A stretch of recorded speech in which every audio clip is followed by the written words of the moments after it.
గుంటూరులో stamps and registration DIG అరాచకం బయటపడింది. పలువురు మహిళలతో వివాహేతర సంబంధాలు పెట్టుకున్నారు డీఐజీ కిరణ్. అయితే నిలదీసిన భార్యని చితకబాదాడు కిరణ్.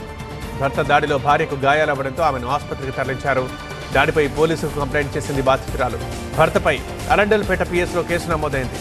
భార్యను ప్రేమ పెళ్లి చేసుకున్నాడు డీఐజీ కిరణ్. అయితే తన భార్యకు దూరంగా ఉంటున్నానని చెప్పారు stamps and registration DIG Kiran.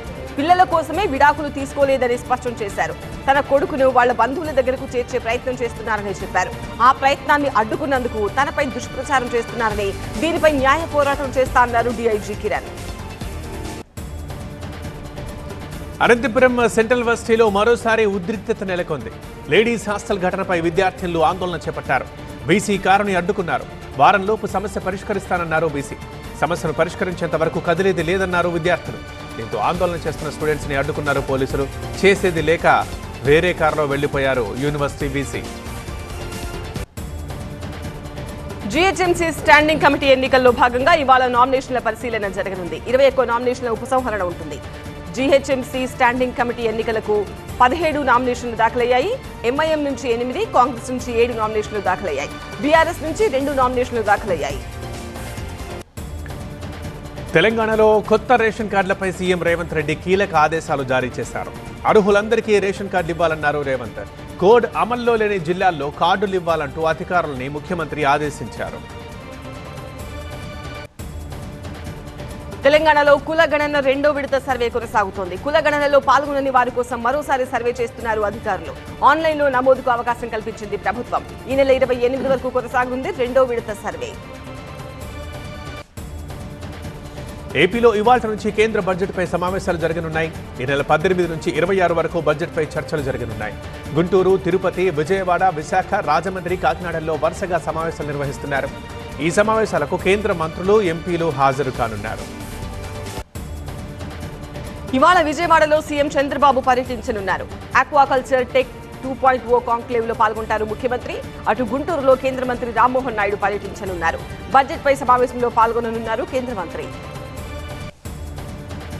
ఇవాళ విజయవాడకు వస్తున్నారు వైఎస్ జగన్. విజయవాడ జిల్లా జైల్లో వల్లభనేని వంశీని పరామర్శించనున్నారు. ములాఖతులో వంశీతో మాట్లాడతారు. ఇప్పటికే వంశీ భార్య పంకజశ్రీని ఫోన్లో పరామర్శించారు జగన్. కిడ్నాప్ కేసులో జైల్లో రిమాండ్ ఖైదీగా ఉన్నారు వల్లభనేని వంశీ. హైకోర్టులో వల్లభనేని వంశీ ముందస్తు బెయిల్ పిటిషన్ దాఖలు చేశారు. టీడీపీ నేత రంగబాబుపై దాడి కేసులో బెయిల్ పిటిషన్ దాఖలైంది. ముందస్తు బెయిల్ పిటిషన్పై ఇవాళ హైకోర్టులో విచారించే అవకాశం ఉంది.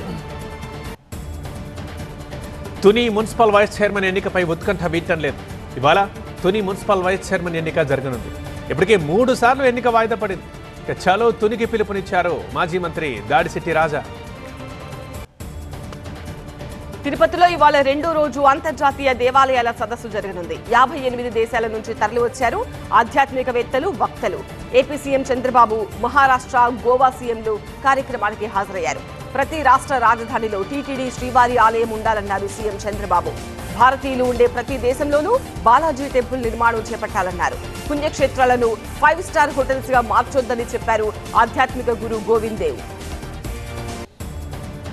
ఈ సదస్సులో మహారాష్ట్ర ముఖ్యమంత్రి దేవేంద్ర ఫడ్నవీస్, గోవా సీఎం ప్రమోద్ సావంత్లు మాట్లాడారు. దక్షిణ భారతదేశంలో ఆలయాలు చూసి విదేశీయులు ఆశ్చర్యపోతున్నారని ఫడ్నవీస్ అన్నారు. దేవాలయాలతో మన సంస్కృతి ముడిపడి ఉందని తెలిపారు. ప్రయాగ్రాజ్లో కుంభమేళా జరుగుతుంటే తిరుపతిలో ఆలయ కుంభమేళా జరుగుతోందని గోవా సీఎం ప్రమోద్ సావంత్ అన్నారు. హిందూ ధర్మాన్ని విశ్వవ్యాప్తం చేయడానికి ఇలాంటి సదస్సులు ఎంతో ఉపయోగపడతాయని సావంత్ అన్నారు. అధికారులకు సీఎం చంద్రబాబు పలు సూచనలు చేశారు. ప్రతి ప్రభుత్వ పథకం, కార్యక్రమంపై ప్రజల్లో సంతృప్తి కనిపించాలన్నారు.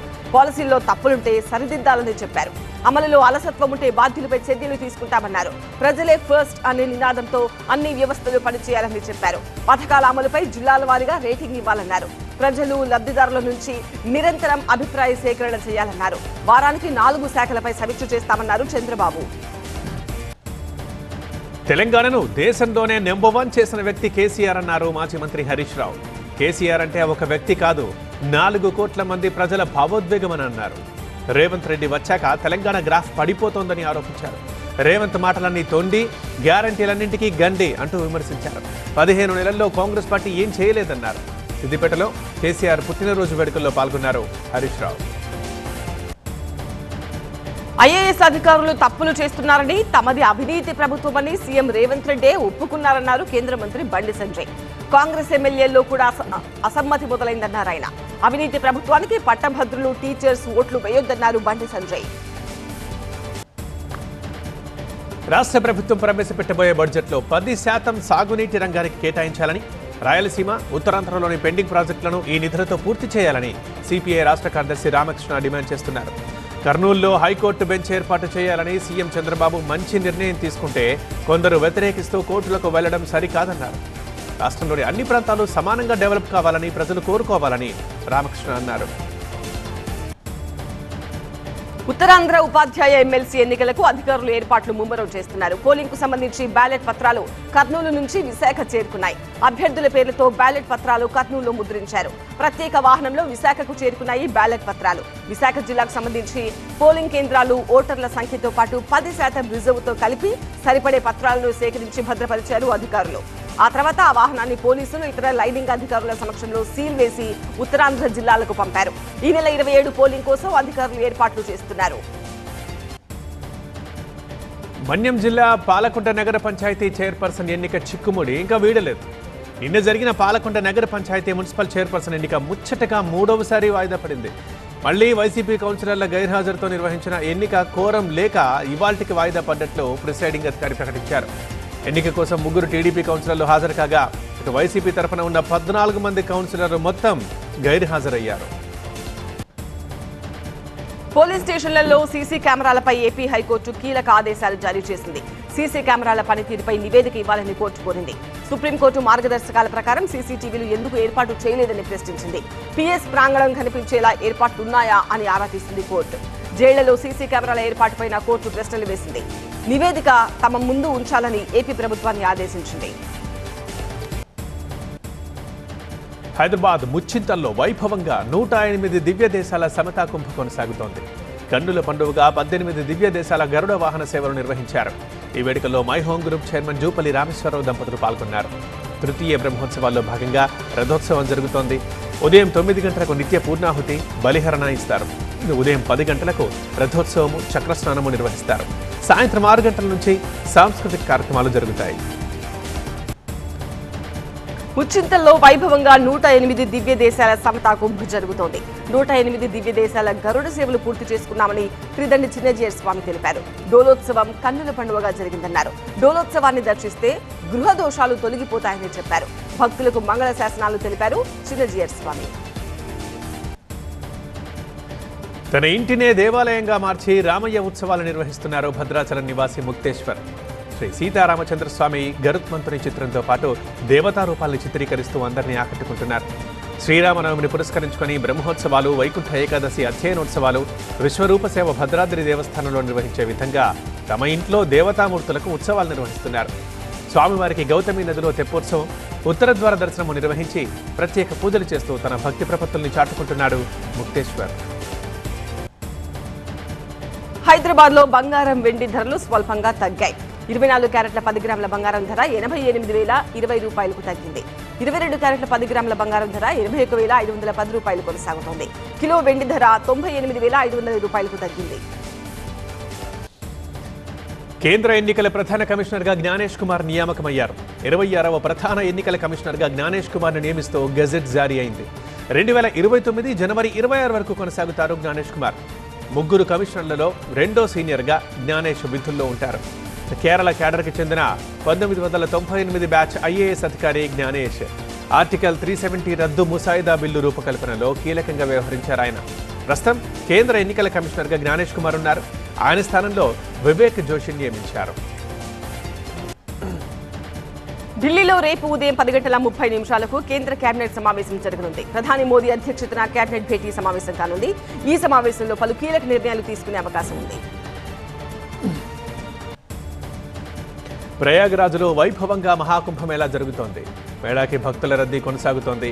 ఇప్పటిదాకా 54 కోట్ల మంది పుణ్యస్నానాలు ఆచరించారు. ఈ నెల 26 వరకు కొనసాగుతుంది మహాకుంభమేళా. భారత్లో ఖతర్ రాజు షేక్ తమీమ్ పర్యటిస్తున్నారు. పర్యటనలో భాగంగా ఢిల్లీ ఎయిర్పోర్ట్ లో ఖతర్ రాజుకు ఘన స్వాగతం పలికారు ప్రధాని మోదీ. 2 రోజుల పాటు భారత్ లో పర్యటిస్తారు ఖతర్ రాజు. భారత్ ఖతర్ మధ్య ద్వైపాక్షిక ఒప్పందాలపై చర్చించనున్నారు. ఢిల్లీ సీఎం అభ్యర్థిని బీజేపీ ఎంపిక చేయలేదు, కానీ ప్రమాణ స్వీకార తేదీ సమయాన్ని మాత్రం ఖరారు చేసింది. ఎల్లుండి సాయంత్రం 4:30కి కొత్త ముఖ్యమంత్రి ప్రమాణ స్వీకారం చేయబోతున్నారు. మరోవైపు నిన్న జరగాల్సిన బీజేపీ శాసనసభాపక్ష సమావేశాన్ని వాయిదా వేశారు. ఢిల్లీ రామ్లీలా మైదాన్లో ప్రమాణ స్వీకారం జరిగే అవకాశం ఉంది. అక్కడ ఇప్పటికే ఏర్పాట్లు జరుగుతున్నాయి కూడా. ప్రభుత్వాన్ని నడపగలిగే వ్యక్తి లేరు కాబట్టే కొత్త సీఎం పేరును బీజేపీ ప్రకటించలేకపోతోందని ఢిల్లీ ఆపద్ధర్మ సీఎం ఆతిషి విమర్శించారు. ఫలితాలు వచ్చి 10 రోజులయ్యాయని ఆమె గుర్తు చేశారు. బీజేపీ తరఫున ఎన్నికైన 48 మంది ఎమ్మెల్యేలపై ప్రధాని మోదీకి నమ్మకం లేదన్నారు. కొత్త సీఈసీని ఎంపిక చేసేందుకు ప్రధాని మోదీ నేతృత్వంలోని కమిటీ ఢిల్లీలో సమావేశమైంది. ఈ కమిటీలో సభ్యులుగా హోంమంత్రి అమిత్ షా, విపక్ష నేత రాహుల్ గాంధీ ఉన్నారు. ప్రస్తుత సీఈసీగా ఉన్న రాజీవ్ కుమార్ పదవీకాలం ఇవాళ్టితో ముగుస్తోంది. సుప్రీంకోర్టులో కేసు ఉన్నందువల్ల ప్రస్తుతానికి సీఈసీ నియామకాన్ని వాయిదా వేయాలంటూ కాంగ్రెస్ డిమాండ్ చేసింది. కమిటీ సమావేశంలో రాహుల్ గాంధీ డీసెంట్ నోట్ ఇచ్చినట్లు సమాచారం. ప్రార్థనా స్థలాల ప్రత్యేక నిబంధనల చట్టం చెల్లుబాటును సవాల్ చేస్తూ పుంఖానుపుంఖాలుగా పిటిషన్లు దాఖలు చేస్తుండటంపై సుప్రీంకోర్టు అసంతృప్తి వ్యక్తం చేసింది. పిటిషన్లు ఫైల్ చేయడానికి కూడా ఒక హద్దుంటుందని సుప్రీంకోర్టు ప్రధాన న్యాయమూర్తి జస్టిస్ సంజీవ్ ఖన్నా అన్నారు. ఈ పిటిషన్లను తాము ఇప్పుడు విచారించలేమని, మార్చిలో తేదీ వెల్లడిస్తామని తెలిపారు. తన తల్లితో కలిసి మహాకుంభమేళాలో స్నానమాచరించిన ఫోటోల్ని పంచుకున్నారు నటుడు విజయ్ దేవరకొండ. మన మూలాల్ని గౌరవించాలని విజయ్ పేర్కొన్నారు. మాతృమూర్తితో పాటు మిత్రులతో కలిసి విజయ్ కాశీలో తీసుకున్న ఫోటోలు నెట్టింట్లో వైరల్ అవుతున్నాయి. ప్రముఖ నిర్మాత ఏఎం రత్నం చేతుల మీదుగా కాలగమనం ఫస్ట్ లుక్ పోస్టర్ విడుదలైంది. ఇప్పటి పరిస్థితులకు తగ్గట్టుగా మంచి టైటిల్ పెట్టారని, సినిమా కూడా అందరి మన్ననలు పొందాలని ఆకాంక్షించారు ఏఎం రత్నం. రాజా, లావణ్య, చిన్నబాబు ఈ చిత్రంలో కీలక పాత్రలో నటించారు.